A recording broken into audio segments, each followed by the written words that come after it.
સૌરાષ્ટ્રમાં જો by road highway ઉપરથી દ્વારકા તરફ જતા હો અને જામનગર બાજુ વચમાં જમવાનો સમય જો થઈ ગયો હોય બપોરનો, તો થોડું તમે ડાયવર્ટ થાઓ તો જામનગર પહોંચી જાઓ. અને જામનગરમાં બપોરે ક્યાં જમવું એ પ્રશ્ન જો હોય તો અમે લઈ આવ્યા છે તમારી માટે બ્રાહ્મણિયા ડાઇનિંગ હોલ. તો ચાલો વિડીયો શરૂ કરીએ.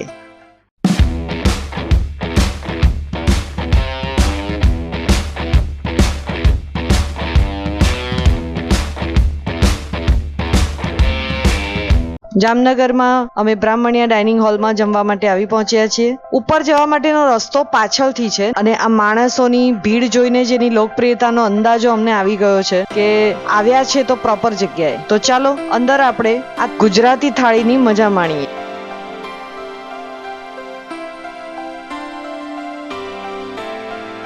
અને હા, કમેન્ટ્સ બોક્સમાં લખવાનું ભૂલતા નહીં કે તમે પણ જો આ જગ્યાએ વિઝિટ લીધી હોય તો તમને પણ જમવાનું કેવું લાગ્યું એ ચોક્કસથી જણાવજો.